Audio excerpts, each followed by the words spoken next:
On va se projeter quand même dans le futur avec vous, Alex Feiter. Bonjour. Bonjour. Vous êtes le producteur de la série Rêver le futur, diffusée ce soir sur Planète Plus. Et vous venez, comme tous les vendredis matins, nous parler des innovations scientifiques et technologiques qui vont marquer les années à venir. Alors aujourd'hui, vous nous parlez d'un des grands enjeux du futur. Oui. C'est pas très glam, mais c'est très important, c'est la gestion des déchets. Et il y a de bonnes idées, vous allez le voir. Donc, sujet important, effectivement, les déchets, pour ne pas dire prioritaire, puisque chaque année, l'homme déglingue la planète en produisant quand même 15 milliards de tonnes de déchets. Et les conséquences pour l'environnement sont catastrophiques.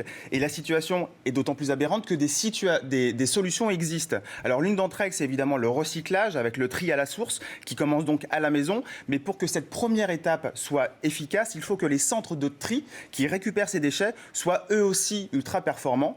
À Helsinki, en Finlande, c'est là où je vais vous faire rêver maintenant, vous allez rencontrer Thomas Lucas, qui a mis au point le robot trieur le plus élaboré du monde, qui distingue, grâce à son intelligence artificielle, plus de 4000 objets, avec une précision de tri de 99%. Regardez, C'est beaucoup. c'est pas mal.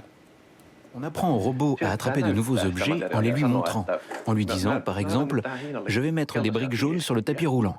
Observe-les pendant un petit moment, puis on met sur le tapis d'autres objets, d'autres déchets qui ne sont pas destinés à être recyclés dans ce cas précis.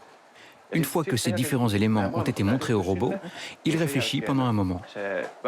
Il saura alors distinguer chacun des éléments les uns des autres. Que, contrairement aux systèmes traditionnels qui reconnaissent les objets selon un seul critère observé, celui-ci fonctionne comme les humains, en examinant tous les critères et en essayant ensuite de déterminer de quoi il s'agit. Alors, on vient de le voir, l'étape du tri, elle est cruciale absolument. Pour un recyclage optimal. Mais la question qu'on se pose maintenant, c'est est-ce qu'on peut tout fabriquer avec des matériaux recyclés ? Alors la réponse est oui, grâce à une nouvelle génération de designers débordants d'ingéniosité, il est possible de presque tout fabriquer avec les déchets qui se trouvent dans nos poubelles. À Taïwan, l'ingénieur Arthur Wang, qui a reçu de nombreuses récompenses pour toutes ses initiatives, tous ses travaux, lui s'est spécialisé dans le recyclage du plastique.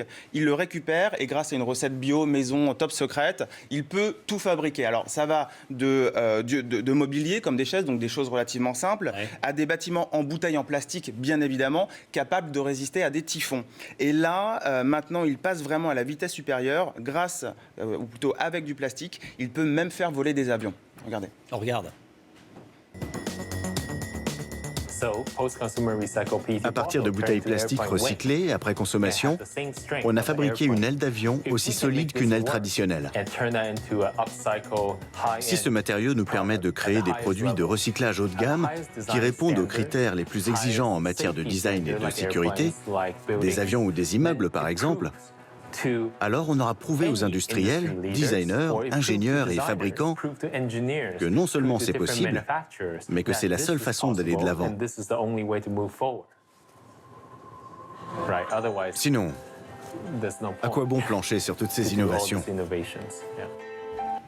Et quand on parle déchets, il y a un autre enjeu qui vient évidemment à l'esprit, c'est le problème du gaspillage. Est-ce qu'on peut trouver une solution contre le gaspillage ? Alors le gaspillage, c'est très large, mais le gaspillage alimentaire, il y a évidemment des solutions, des initiatives. On jette quand même tous les ans 1,3 milliard de tonnes de nourriture. Alors pour qu'en 2050, le gaspillage alimentaire disparaisse, il faut déjà que les mentalités des consommateurs évoluent, notamment en ce qui concerne le culte du produit alimentaire parfait. En gros, les fruits et légumes moches sont condamnés aujourd'hui, ça représente... Il y a des campagnes de pub d'ailleurs en France. Oui, absolument. Adopter, manger des légumes moches. Oui, exactement. C'est le bon signe écolo, quoi. Et donc, premier signal...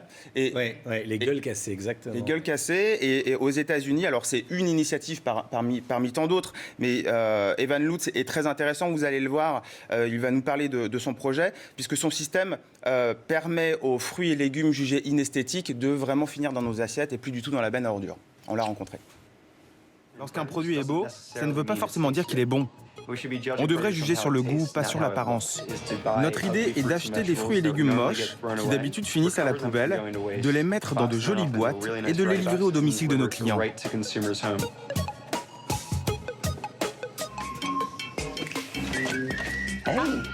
Here's your Hungry Harvest box. Awesome, thank you. Thank you. Have a great day. You too. So we deliver On about livre environ 3000 paniers et on récupère environ 22 tonnes de fruits et légumes par semaine.